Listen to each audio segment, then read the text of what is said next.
Gracias, Diana y Tony, y un saludo para todos en el canal y pues a las personas que están sintonizando Teleprensa. Bueno, y cuando dijimos México, obviamente surgen muchas inquietudes, Angélica, por el hecho de que al parecer las medidas que está tomando México respecto al COVID-19 han ido muy lentas. Sí, y se ha de alguna manera pues criticado el discurso tal vez dejando pasar la emergencia o sin sentido de urgencia del presidente Andrés Manuel López Obrador. A pesar de que ya hay 5 muertos, de Así acuerdo a es. los últimos datos, 5 personas fallecidas en México como consecuencia del coronavirus. Pero bien, este es el preámbulo. ¿Cuál es la situación, Angie?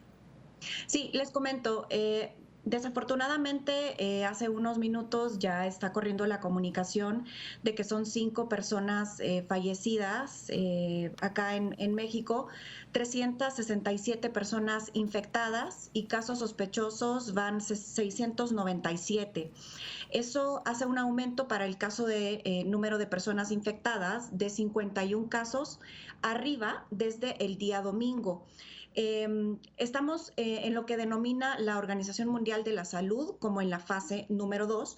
Esto implica que es una transmisión comunitaria. Es decir, como ya han transmitido ustedes en notas anteriores y en días pasados, que ya no se tiene un trazo de dónde viene la infección, de dónde se está contagiando las personas y por ende ya es una transmisión comunitaria.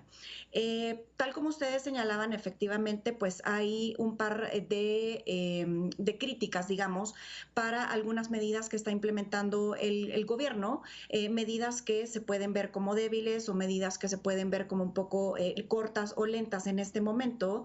Y de acuerdo a la OMS, que también ha hecho algunos comentarios sobre estas medidas, el gobierno ha llamado a esta etapa una etapa de transición. Todavía no está en definición llamarle una fase 2 y este día por la mañana autoridades de gobierno han presentado el plan DN3.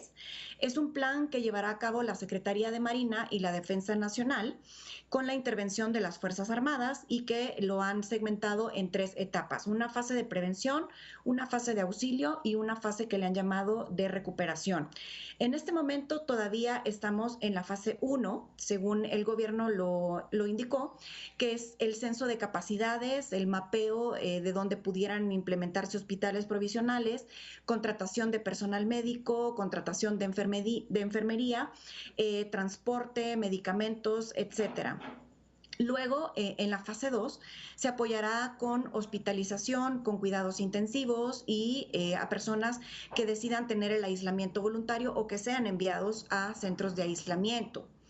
En términos generales, en este momento hay únicamente un cierre de actividades no esenciales y una jornada de sana distancia, pero digamos que hay, medidas que no han quedado muy claras porque muchas empresas todavía siguen laborando, solamente se ha mandado a su casa a hacer trabajo de casa o a tener su incapacidad médica a personas dentro del grupo más vulnerable. Esto es personas con condición de diabetes, de hipertensión, mayores de 60 años, embarazadas, y este grupo es el que únicamente en este momento está trabajando o pasando el tiempo, en aislamiento en sus hogares.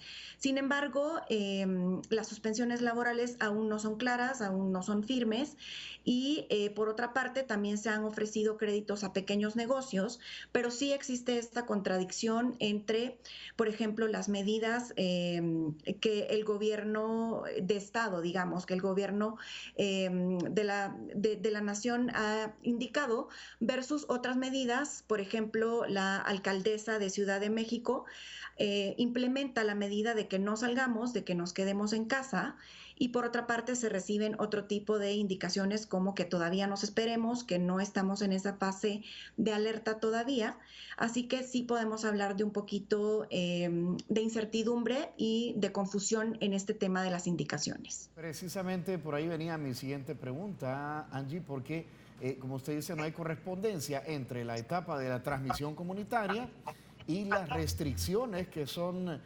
bastante suaves, muy lento. O sea, ¿qué están haciendo ustedes, por ejemplo, la población, sus vecinos, su familia cercana?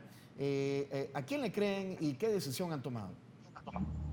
Bueno, mira, hay medidas que son también muy discrecionales, ¿no? Es decir, si algunas empresas te dan la facilidad de que puedas irte a tu casa, puedas hacer trabajo no esencial, que no requiere tu presencia en la empresa, pues se está tomando esa medida.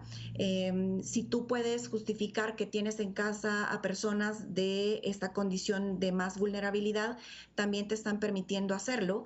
Sin embargo, en este momento todavía son decisiones muy discrecionales, de acuerdo a cada compañía, de acuerdo a cada organización, a cada empresa, pero el mayor impacto en las medidas de sana distancia, por ejemplo, o distanciamiento social, se están llevando a cabo paulatinamente en Ciudad de México, donde se concentra básicamente el 25% de la población total del país.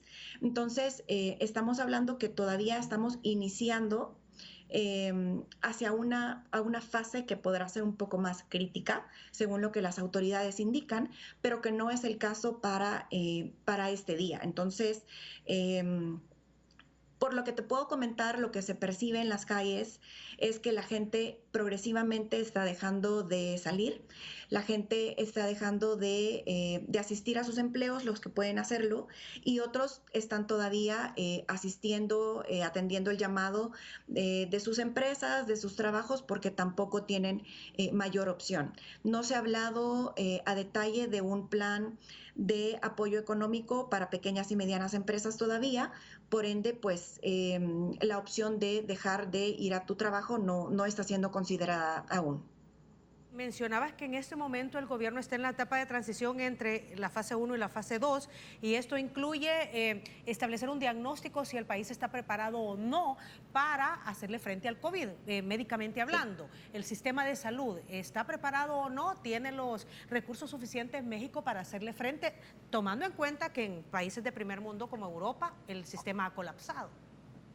Sí, mira, lo que las autoridades han comentado, y eso era parte del plan compartido esta mañana, ellos dicen que sí hay capacidad para atender cierto momento de la emergencia, pero que la estrategia que ellos van a utilizar es que con las medidas que han estado implementando de sana distancia y que progresivamente se van a ir, digamos, limitando algunas funciones o algunas actividades, es que lo que va a suceder en algunas semanas es que, digamos, el contagio se va a dar progresivamente y la curva de contagio va a poder hacerse un poco más plana.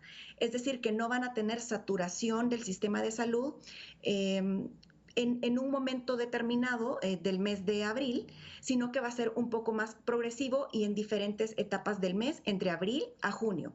De hecho, han dicho las autoridades que lo más crítico de la etapa del COVID-19 acá en México será para inicios del mes de junio.